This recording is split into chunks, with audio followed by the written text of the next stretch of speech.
రవితేజానికైతే 'crack' movie తర్వాత solid hit అయితే పడలేదు. ఇప్పుడైతే 'మాస్ జాతర' మూవీతో వచ్చేసారు. రీసెంట్‌గానే స్టేజ్ మీద లాస్ట్ మూవీస్ బాగా ఇబ్బంది పెట్టాయి మిమ్మల్ని. సో, ఈ మూవీతో అయితే కమ్‌బ్యాక్ ఇస్తాను. మీ ఎక్స్‌పెక్టేషన్స్ రీచ్ అవుతాను అని ప్రామిస్ కూడా చేశాడు. సో, ఇంకా ప్రామిస్ చేశారు కదా అని కొంచెం బజ్ అయితే క్రియేట్ అయింది. ఇంకా ఈరోజు ఈవినింగ్ 6:30 అక్టోబర్ 31 ఈ 6:30కి అయితే ప్రీమియర్ పడ్డాయి. సో, చూసి రావడం జరిగింది. ఇంకా చూసాక నాకైతే ఈసారి కూడా ప్రామిస్ బ్రేక్ చేశాడు భయ్య.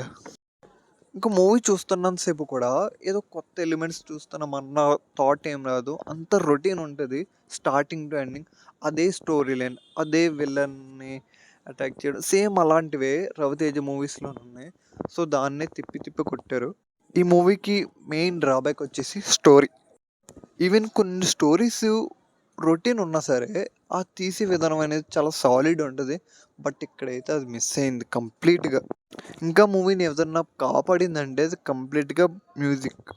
చాలా నార్మల్ సీన్స్ కూడా మ్యూజిక్ నెక్స్ట్ లెవెల్‌లో కంపోజ్ చేశారు. మేబీ దానివల్ల నార్మల్ సీన్స్ కూడా కొంచెం హై ఇచ్చాయి.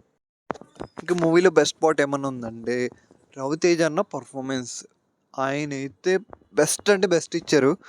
బట్ సరైన మూవీ పడుంటే బాగున్నాను. ఆయన కష్టానికైనా సరే సరైన స్టోరీ, సరైన మూవీ పడుంటే బాగున్నాను చిన్న ఫీల్ అయితే వచ్చింది. ఇంకా హీరోయిన్‌గా శ్రీలీల కూడా జస్ట్ ఓకే బానే చేసింది. అండ్ అదర్ క్యారెక్టర్స్ కూడా ఓకే. వాళ్ళు ఇచ్చిన రోల్స్‌లో వాళ్ళు బాగానే చేశారు. ఇంకా ఎంటైర్ మూవీకి వచ్చేసేపటికి ఫస్ట్ ఫస్ట్ హాఫ్ ఇంటర్వెల్‌లో వచ్చే సీన్ ఒకటి అండ్ ఆ క్లైమాక్స్ సీన్ ఒకటి. ఇవి తప్పించి మూవీలో పెద్దగా ఎంగేజ్ చేయడానికి ఏముండదు. అది కూడా ఈ మూవీస్ హైలైట్ అవ్వడానికి రీజన్ బ్యాక్‌గ్రౌండ్ మ్యూజిక్. ఈ మూవీలో అయితే కామెడీ సీన్స్ చాలా ఉంటాయి. బట్ ఎక్కడ నవ్వు రాదు. ఇది సాడ్ రియాలిటీ. ఇంకా 'రవితేజ' అన్న నెక్స్ట్ మూవీ తన కమ్‌బ్యాక్ ఇస్తాడో చూడాలి. మేబీ ఇవ్వాలని కోరుకుంటున్నాను నేను ఇదే. So, that's it guys. ఈ మూవీకి నేనిచ్చే రేటింగ్ 2.0. So, that's it. ఇది నా ఒపీనియన్. మీరు కానీ ఈ 'మాస్ జాతర' మూవీ చూసుంటే మీకెలా అనిపించిందో కామెంట్ సెక్షన్‌లో కామెంట్ చేయండి.